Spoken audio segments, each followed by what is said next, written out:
안녕하세요. 이번 시간에는 신라의 삼국통일과 이후 통일신라의 발전에 대해 배워보도록 하겠습니다. 교과서는 20페이지를 펴주면 됩니다. 오늘 배울 내용은 크게 세 가지입니다. 첫 번째는 신라가 삼국을 통일하는 과정, 두 번째는 통일된 신라에서 통치체제가 정비됨에 따라서 왕권이 강화되는 신라 중대 시기, 마지막 세 번째는 신라 하대, 즉 신라 말에 치열한 왕위 계승 다툼이 많이 벌어지게 되니까 지배체제가 흔들리는 동요의 상황과 이에 따른 각지의 반란 등을 순으로 배워보도록 하겠습니다. 먼저 신라의 삼국 통일입니다. 신라가 삼국을 통일한 데 있어 이 두 나라의 연합이 중요한 요소로 작용하게 됩니다. 그것이 바로 신라와 당나라가 648년에 체결한 나당 동맹입니다. 이 나당 동맹의 체결에 따라서 삼국의 판도가 완전히 바뀌게 되는데요. 그 체결 과정을 이어서 보도록 하겠습니다. 우리가 이전 영상에서 신라 진흥왕과 백제 성왕이 나제 동맹에 따라서 고구려가 먹고 있던 한강 지역을 공격했고, 그 결과 신라는 한강 상류 지역을, 백제는 한강 하류 지역을 먹었다라고 배워봤습니다. 하지만 신라 진흥왕의 배신 등으로 인해 백제가 먹고 있던 한강 하류 지역까지 신라가 먹게 되니까 결국 나제 동맹이 결렬되고, 이에 열받은 백제 성왕이 관산성을 치다가 전사해버리는 사건이 벌어졌다라고 또 배워봤습니다. 이렇듯 약 120년 동안 전개가 되었던 나제 동맹이 553년에 결렬되게 되니까 절친이었던 백제와 신라는 이제 철천지 원수가 되어버립니다. 백제의 왕이 죽었고 6좌평 중에 4좌평이 죽고 3만 명 가까운 사람들이 이 관산성에 죽었기 때문에 두 나라는 치열한 전쟁이 시작이 되게 되고요. 백제는 신라에 대한 복수를 하기 위해 그 공격을 지속해 나가다가 신라의 대야성을 백제가 함락해버리는 사건이 벌어지게 됩니다. 이 대야성은 현재 경남 합천인데요. 당시 신라의 수도였던 금성, 즉 경주로 빠르게 갈 수 있는 요충지가 이 대야성이었기 때문에 이 대야성을 백제한테 뺏겼다는 것은 신라 입장에서는 국가적 위기가 찾아왔다라는 뜻으로 통하게 됩니다. 이 대야성이 함락되게 되니까 어떤 한 인물이 발빠르게 움직이기 시작하는데요. 그것이 바로 진골 귀족이었던 나중에 태종 무열왕이 되는 김춘추입니다. 그럼 김춘추가 발빠르게 움직이게 된 계기와 배경을 보도록 하겠습니다. 신라가 대야성을 먹고 있을 때 당시 성주가 이 김품석이라고 하는 인물이었는데요. 이 김품석은 김춘추의 사위였습니다. 당시 김춘추의 딸이 고타소, 즉 김고타소였는데요. 김품석과 고타소가 대야성에서 거주하면서 이 성을 지키고 있었는데, 이 김품석의 실수로 인해서 대야성이 결국 백제에게 뺏기게 되고, 그 결과 이 두 사람이 전쟁 중에 사망하게 되는 일이 벌어지게 됩니다. 자, 그러면 김춘추는 두 개의 위기가 찾아옵니다. 첫 번째로 자신의 일족, 즉 자기 가족의 실수로 이 요충지였던 대야성을 백제에게 뺏기게 되니까 김춘추는 신라 내에서 자신의 정치적 입지가 좁아지고 흔들리고 위험해집니다. 두 번째는 자기 가족들이 백제의 공격에 의해 죽었기 때문에 이 김춘추는 백제에 대한 복수를 하기 위해 외국 세력과 동맹을 맺기 위한 직접 발빠르게 움직이게 됩니다. 그에 따라 가지고 김춘추가 직접 고구려에 넘어가서 영계소문을 만나고요. 하지만 영계소문은 신라와의 동맹 체결을 거절하고 김춘추를 고구려에 감금해버립니다. 하지만 나중에 김춘추가 가까스로 탈출을 하고요. 이후에는 당나라로 김춘추가 직접 넘어가서 당태종을 아련, 즉 만나게 되는데요. 이 두 사람의 뜻이 잘 맞게 됩니다. 김춘추는 백제에 대한 복수가 필요했고, 여기 당태종은 약 3년 전에 안시성 전투, 즉 고구려와 당나라의 전투에서 패배했기 때문에 고구려에 대한 야욕을 가지고 있었거든요.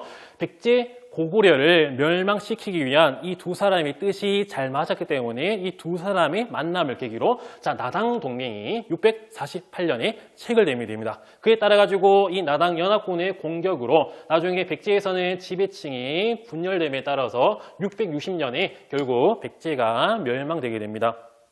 하지만 백제 유민들이 다시 백제를 살리자라고 하는 부흥운동을 전개하게 되거든요. 그 대표 인물이 당시 백제 왕족이었던 복신, 그 다음에 스님이었던 도침, 일본에 가 있었던 부여풍이라고 하는 백제의 왕자가 있었는데요. 두 사람이 연합을 해서, 이 세 사람이 연합을 해서 자 규루성에서 항쟁을 이어나가는데 이들 사이에 자 내분이 벌어지게 됩니다. 복신이 스님이었던 도침을 죽여버리고요. 부여풍이 복신을 죽여버림에 따라 가지고 이 항쟁은 결국 실패하게 됩니다.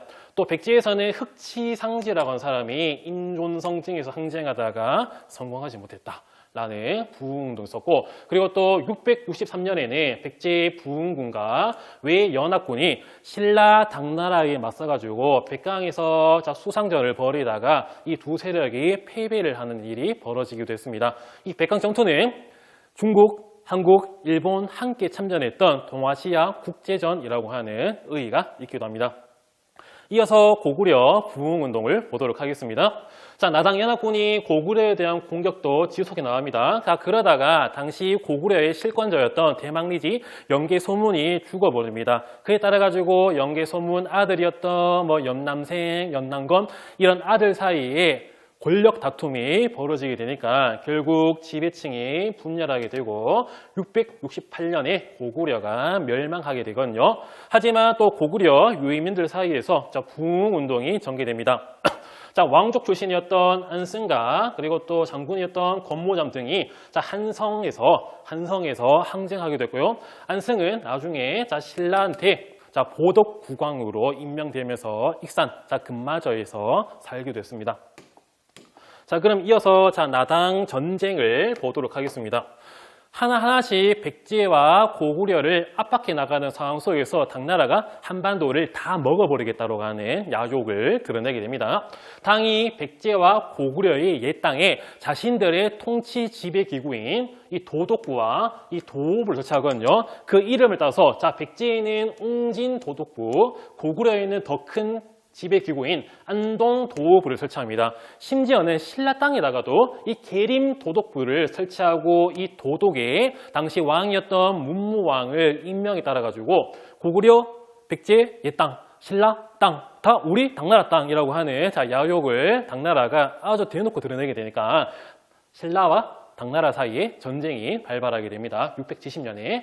이러한 과정을 보도록 할게요. 자, 신라와 고구려 유의민이 연합을 해서 랴호강 동쪽, 요하강 동쪽인 요동을 공격하게 됐고요. 또 675년에는 신라와 당나라가 어떤 전투를 벌이는데 그게 바로 매소성에서 벌어진 매소성 전투입니다. 675년에.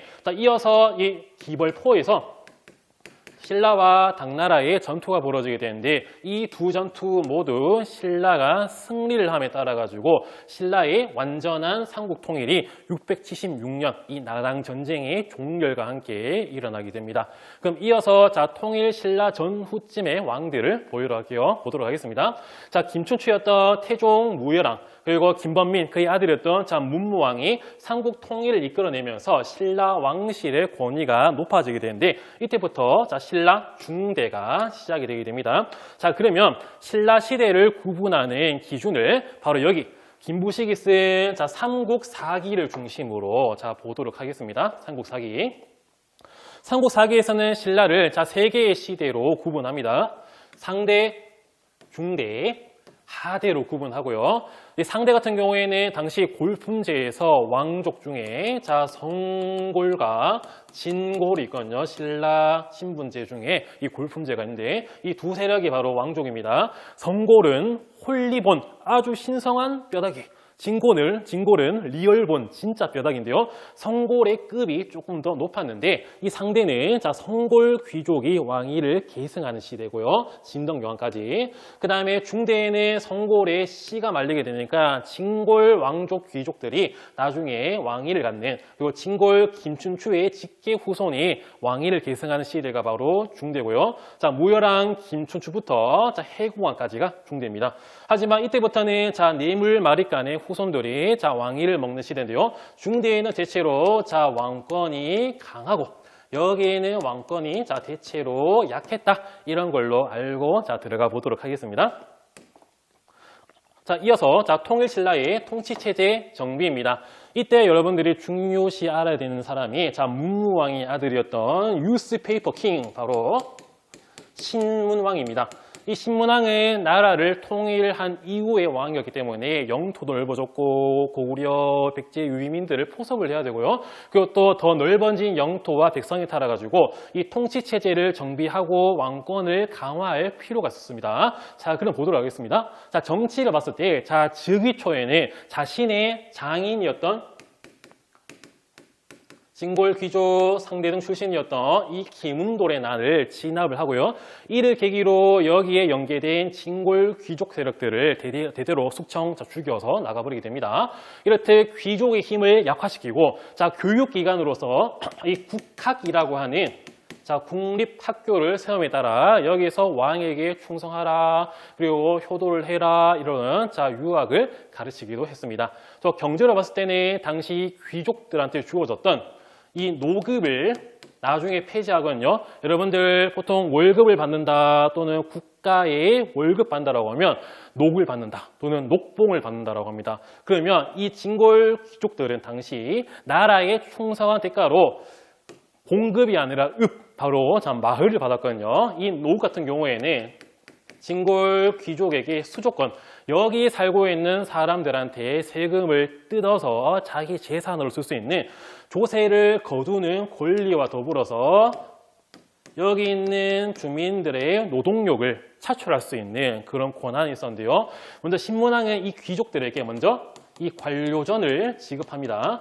이 관료전 같은 경우에는 수조권만 있지 노동력 징발권은 없었기 때문에 귀족의 권한이 약화됨에 뜻하는 이 관료전을 지급합니다. 나중에는 자, 노급을 폐지함에 따라 가지고 귀족의 경제적 기반을 약화시키고 왕권을 강화시켰다라고 하시면 될 것 같습니다. 자, 그리고 지방행정 군사체제는 뒤에서 바로 배울 건데요. 일단 적기만 하고 뒤에 가서 설명해 보도록 하겠습니다. 자, 지방행정으로는 넓어진 땅을 9개의 도로, 즉 이제 주로 나누고요. 그다음에 5가지의 작은 수도를 설치한 구주 오소경 체제를 정비합니다. 또 군사로서는 자, 중앙군인 9개의 사단 구서단과 지방군인 10개의 사단 10정 체제를 정비해 나가는 그런 과정도 나오기에 따라 왕권 강화 정책이 신문왕 때, 우리 뉴스페이퍼 킹 때 이루어졌다 하시면 될 것 같습니다. 자, 이어서 자, 통일신라의 통치체제 정비를 보도록 하겠습니다. 자, 이때는 자, 중앙행정으로서 왕의 직속 기구인 이 집사부를 중심으로 정치가 운영되고요. 여기 장관인 시중, 같은 말로 자, 중시라고 하기도 합니다. 왕의 직속 기관이 크게 성장했기 때문에 여기 장관이 시중의 위상이 커지고요. 귀족 합의 기구였던 화백, 즉 화백회의와 이를 이끌었던 상대 등의 권한이 상당히 떨어지게 됩니다. 자, 그리고 또 관리들이 비리를 저지른지 안 저지른지 감찰하기 위한 이 사정부를 더욱더 강화했던 게 통일신라의 모습이었습니다. 또 지방행정으로 아까 봤던 이 구주 오소경 체제가 정비되게 됩니다. 신라 땅의 3개 옛 고구려 땅의 3개 백제 옛 땅의 3개 총 9개 주를 설치해서 균형 있는 발전을 기했고요. 자, 그리고 또 이 소경, 작은 수도 같은 경우에는 오늘날 자, 광역시의 개념과 비슷합니다. 당시 신라의 수도 금성이 영토가 넓어짐에 따라 한반도 동남쪽에 치우쳐져 있는 것을 보완하기 위해 이러한 오소경 체제가 정비되게 됩니다. 자, 그리고 또 이 상수리 제도를 시행해 나가는데요. 이 구주 오소경 체제가 정비됨에 따라서 이 각각 지역에는 군현이라고 하는 오늘날 시군구, 읍면동 이런 체제가 설치되게 되고 거기에 지방관이 파견되는데요. 하지만 좀 더 작은 지역에는 이 촌주라고 하는 지방 실세에게 통치를 간접적으로 맡기게 됩니다. 지방관의 영향력이 뻗기 어려운 구석 지역에는. 그에 따라서 이 촌주가 힘이 세기 때문에 반란 이렇게 됐어가지고 이들을 견제하기 위해 상수리 제도를 시행하게 됐고요.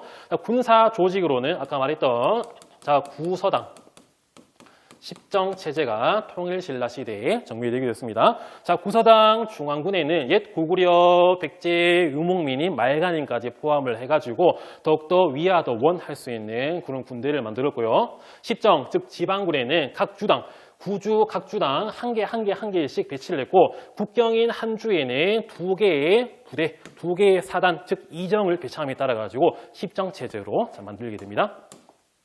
이어서 그럼 지도를 보도록 할게요. 자, 전체 9개의 주로 통일신라가 나뉘어지게 되는데요. 한주, sak주, 명주, 상주, 웅주, 전주, 무주, 강주, 양주. 하나, 둘, 셋, 넷, 다, 여덟, 자, 이렇게 구주와 작은 수도를 할 수 있는 북원경, 중원경, 서원경, 남원경, 금관경 등등의 5소경이 설치됩니다. 자, 그리고 또 이런 수도 근성에는 구서당이라고 하는 중앙군, 그리고 각 주에는 하나의 정, 즉 사당을 배치했지만 이 국경선이었던 한 주에는 자, 2정을 배치해서 10정 체제로 만들었다라고 하시면 될 것 같습니다.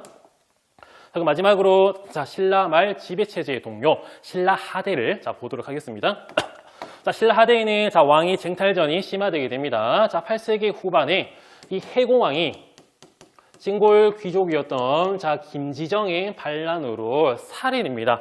왕이 죽어버림에 따라 가지고 자, 무열계 왕족의 왕위 계승이 약화되게 되고 이때부터 신라 하대가 시작이 되고요. 이에 따라 가지고 진골 귀족 사이에서 왕위 다툼이 많아지게 되고 심지어는 150년 동안 왕이 20명이 바뀌게 됩니다. 자, 그럼 평균적으로 왕 재위 기간이 한 7에서 8년 정도밖에 안 되는 매우 혼란한 시기였다라고 하시게 되고요. 이렇듯 중앙에서 서로 왕자리 먹어보려고 싸우니까 신라 정부의 지방 통제력이 약화돼서 각지에서 반란이 많이 벌어지게 됩니다. 그 예시로 첫 번째로는 이 김헌창의 난이 있습니다.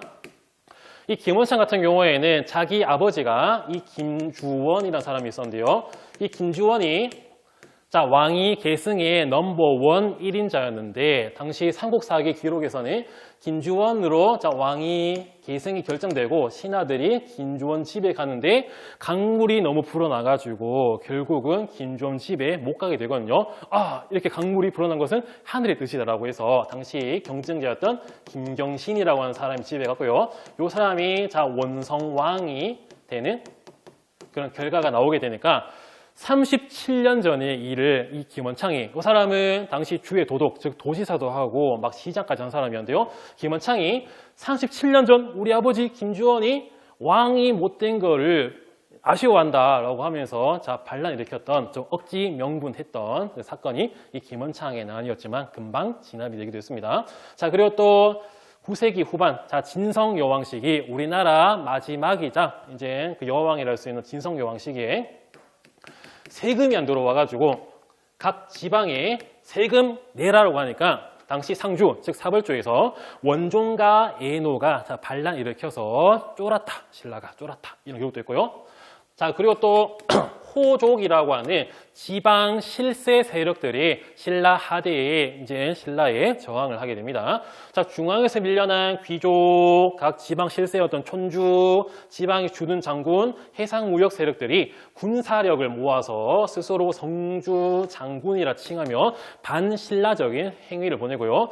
일부 조금은 신분 상승에 제약이 있었던 육두품 계열 지식인과 함께 새로운 사회를 이 호족이 건설하려고 했다. 이런 것도 있었고요. 그러다가 다 후삼국 시대가 전개되게 됩니다. 신라의 군인이었던 견훤이 이 완산주를 수도로 해서 호족이었는데요. 이 사람이 후백제를 세웁니다.